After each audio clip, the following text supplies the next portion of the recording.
दोस्तों वैसे तो ज्यादातर लोग दूध का इस्तेमाल उबाल कर ही करते हैं, लेकिन कुछ लोग ऐसा भी मानते हैं कि दूध को उबालने के बाद उसमें पाए जाने वाले पोषक तत्व काफी हद तक नष्ट हो जाते हैं और इसलिए तब उनके मन में ये सवाल उठता है कि दूध को कच्चा या फिर उबाल कर पीना चाहिए। कुछ दिन पहले हमने दूध के बारे में एक वीडियो अपलोड किया था जिसमें मैंने बताया था कि दूध कब, कैसे और कितनी मात्रा में पीना चाहिए। उस वीडियो के कमेंट में बहुत से लोगों का सवाल ये था कि कच्चा और उबले हुए दूध में कौन सा दूध शरीर के लिए ज्यादा फायदेमंद होता है। तो मैंने सोचा कि बेहतर है कि इस बारे में एक वीडियो ही बना दिया जाए ताकि ज्यादा से ज्यादा लोगों को सही जानकारी मिल सके। दोस्तों पहले तो हमारे लिए यहाँ समझने वाली बात यह है कि दूध का इस्तेमाल लोग दो तरह से करते हैं, एक तो खाने के रूप में और दूसरा चेहरे पे लगाने के रूप में। इसलिए हम पहले ये जानेंगे कि कच्चा और उबले हुए दूध में कौन सा दूध ज्यादा फायदेमंद होता है और उसके बाद हम ये जानेंगे कि चेहरे पे इनमें से कौन से दूध का इस्तेमाल करना चाहिए। दोस्तों पीने के लिए कौन सा दूध अच्छा होता है उसे समझने के लिए हमारे लिए दो बातों का समझना बहुत जरूरी होता है। नंबर एक, कच्चे दूध में कौन कौन से पोषक तत्व पाए जाते हैं और उसे उबालने के बाद उसमें पाए जाने वाले पोषक तत्वों की मात्रा घटती है या बढ़ती है। और नंबर दो, कच्चे और उबले हुए दूध में कौन सा दूध हमारे शरीर में ठीक तरह से पच पाता है, क्योंकि अच्छी से अच्छी चीज शरीर में जब तक कि ठीक से पच नहीं जाता उसका सही फायदा हमारे शरीर को मिल ही नहीं पाता। इसलिए शुरू करते हैं नंबर एक से। दोस्तों एक कप यानी 244 ग्राम गाय के कच्चे दूध में 150 कैलोरीज होती है, जिसमें 8 ग्राम प्रोटीन, 8 ग्राम फैट और लगभग 12 ग्राम कार्बोहाइड्रेट मौजूद होता है। इसमें कैल्शियम, विटामिन B2 और B12 की भी अच्छी खासी मात्रा होती है और थोड़ी मात्रा में विटामिन A, D और K भी मौजूद होता है। लेकिन इन सब के अलावा दूध में सबसे ज्यादा लगभग 88% पानी की मात्रा होती है। जैसा कि हमने पहले ही जाना कि कुछ लोग ऐसा मानते हैं कि दूध को गर्म करने के बाद उसमें पाए जाने वाले पोषक तत्व नष्ट हो जाते हैं, जो कि कुछ हद तक तो सही है लेकिन पूरी तरह से बिल्कुल भी सही नहीं है, क्योंकि जब दूध को गर्म किया जाता है तो इसके फैट, कार्बोहाइड्रेट और कैल्शियम में कोई बदलाव नहीं आता, लेकिन कुछ वाटर सोल्यूबल विटामिन जैसे कि B2 और B12 की थोड़ी मात्रा कम हो जाती है और 1 से 4% प्रोटीन भी नष्ट हो जाते हैं। लेकिन ये इतनी थोड़ी मात्रा में नष्ट होते हैं कि इससे कोई फर्क नहीं पड़ता। लेकिन फिर भी यहाँ ये बात समझ में आती है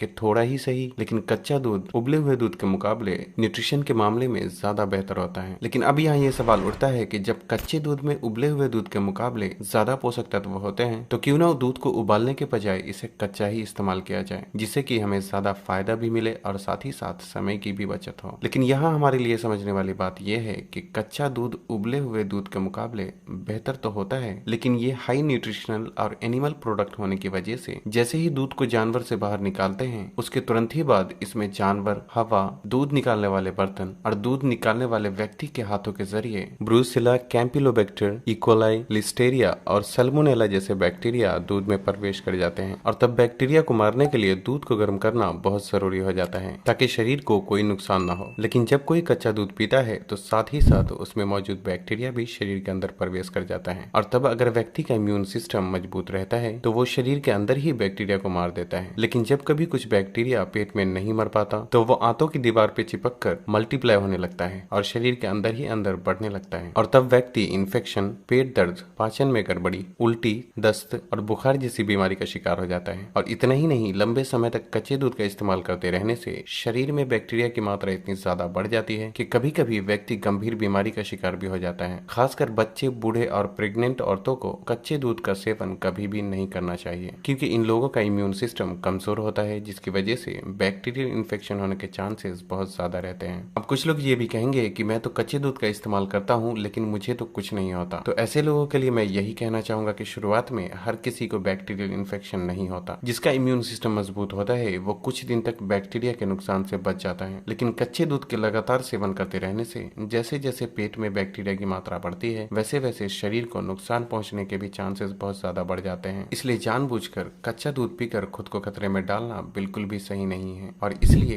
दूध को हमेशा उबाल कर ही पीना चाहिए। अब चाहे तो 1 गिलास दूध के बदले 1.5 गिलास दूध का इस्तेमाल कर सकते हैं, लेकिन कच्चा दूध हमारे शरीर के लिए बिल्कुल भी सुटेबल नहीं होता। और यही वजह है कि Australia, Canada, Denmark, Hong Kong, Israel और कोरिया जैसे देशों में कच्चे दूध के सेल्स पे बैन लगाया गया है ताकि लोग इससे होने वाले नुकसान से बच सकें। लेकिन जहां तक चेहरे पे लगाने वाली बात आती है तो इसके लिए कच्चा दूध ज्यादा फायदेमंद होता है, क्योंकि कच्चे दूध में पूरी तरह से विटामिन और मिनरल मौजूद होने के साथ साथ इसमें लैक्टिक बैक्टीरिया जैसे कुछ अच्छे बैक्टीरिया भी मौजूद होते हैं जो कि लैक्टिक एसिड प्रोड्यूस करते हैं और लैक्टिक एसिड स्किन में पिगमेंटेशन को रिड्यूस करके स्किन को हाइड्रेट, स्मूथ और लाइटन करने में मदद करता है। और अगर कच्चे दूध को शहद के साथ मिक्स करके चेहरे पे इस्तेमाल किया जाए तो ये और भी अच्छी तरह काम करता है। और जो बुरे बैक्टीरिया कच्चे दूध के अंदर पाए जाते हैं वो खुद को शरीर के अंदर जिंदा रखते हैं, स्किन के ऊपर वो सरवाइव नहीं कर पाते, इसलिए इससे स्किन को कोई नुकसान नहीं पहुंचता। तो उम्मीद है कि आपको समझ में आ गया होगा कि किस दूध का आपको किस तरह से इस्तेमाल करना चाहिए। तो बस आज के लिए इतना ही।